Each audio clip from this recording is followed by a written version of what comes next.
मुजफ्फरपुर बिहार अखिल भारतीय विद्यार्थी परिषद का आरडीएस कॉलेज में चल रही प्रशिक्षण वर्ग शनिवार को संपन्न हो गया। इसमें मुख्य अतिथि के रूप में संगठन के राष्ट्रीय महामंत्री अगवत्व शुक्ल शामिल हुए। कार्यक्रम संपन्न होने के बाद उन्होंने प्रेस को संबोधित किया। प्रेस को संबोधित करते हुए बिहार सरकार के शिक्षा नीति पर सवाल उठाए। उन्होंने कहा कि बिहार की शिक्षा व्यवस्था ध्वस्त हो चुकी है। सरकार गुणवत्तापूर्ण शिक्षा की बात करती है, लेकिन बिहार में गुणवत्ता विहीन शिक्षा प्रणाली काम कर रही है। बिहार सरकार के कारण ही हजारों युवाओं का दूसरे प्रदेश में पलायन हो रहा है। नीतीश राजद सरकार की नीतियों के कारण युवाओं का भविष्य अंधकार में हो गया है। 4 वर्षीय स्नातक कोर्स लागू करने से पीछे हटना बिहार सरकार का सबसे गलत निर्णय है। बिहार सरकार को चाहिए कि केंद्र सरकार के राष्ट्रीय शिक्षा नीति के आधार पर बिहार में भी शिक्षा नीति लागू करें चाहिए। और आपकी जो पोस्ट वैकेंट है, चाहे प्रिंसिपल से लेकर प्यून की भी पद, आपकी वर्षों से पद खाली है। सरकार के अंदर में क्षमता है, सरकार के अंदर में ताकत है और कॉन्फिडेंस है और कमिटमेंट है। यदि बिहार को शिक्षा के मार्ग से बेहतरी के मार्ग पर ले जाने का, तो राज्य सरकार से एबीवीपी के राष्ट्रीय महामंत्री होने के नाते मैं अपील भी करता हूं। एक बिहारी होने के नाते उनको जगाता भी हूं कि आप शराब के ऊपर में बहुत बात कर लिए, अब शिक्षा पर बात करिए। पढ़े लिखे व्यक्ति हैं, ठीक है, आपके मंत्रिमंडल में कई लोग पढ़े लिखे नहीं होंगे, ये दुर्भाग्य भी होता है। कई बार परिस्थितियां भी होती है कि व्यक्ति नहीं पढ़ पाते हैं, मैं उस पर नहीं जा रहा हूँ, लेकिन आप पढ़े लिखे हैं, पेशे से आप इंजीनियर हैं। आप 20 साल में शिक्षा की व्यवस्था कैसा किए हैं उस पर एक बार बोलिए।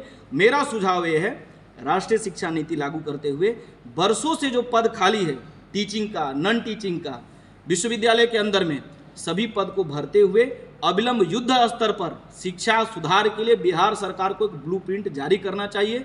आम लोगों से सुझाव लेना चाहिए कि बिहार की शिक्षा को हम किस दिशा में लेकर के जा सकते। अगर बिहार सरकार ऐसा नहीं करती है, उसके बाद एबीवीपी किस तरीके का काम? देखिए, एबीवीपी मतलब एक मूवमेंट होता है, एबीवीपी मतलब छात्र आंदोलन होता है। हमारा कंसर्न, हम एबीवीपी उस परंपरा के लोग हैं जब 74 के अंदर में भी एबीवीपी ने संपूर्ण परिवर्तन का आंदोलन लड़ा था।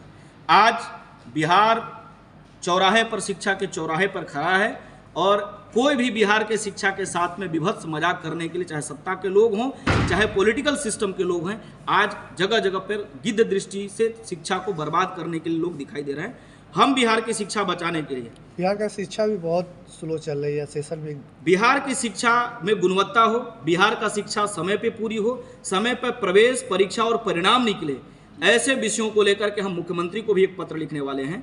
हम संवाद करेंगे, हम समन्वय करने का प्रयास करेंगे और बिहार की भूमि अपराध के खिलाफ, बिहार की भूमि अराजकता के खिलाफ, बिहार की भूमि अव्यवस्था के खिलाफ संघर्ष की भूमि है। आवश्यकता पड़ी तो हम इस प्रदेश के अंदर में शिक्षा को बचाने के लिए, आने वाले नौजवानों के भविष्य के प्रश्नों का उत्तर देने के लिए हम सड़क पर भी उतरेंगे और इस प्रकार की जो दिशा विहीन और अंतर विरोधों में, विरोधाभास में चलने वाले जो नीतीश जी की सरकार है, उस सरकार के खिलाफ जल्द ही हमको एक बड़ा आंदोलन का बिहार के अंदर में शंखनाद करेंगे।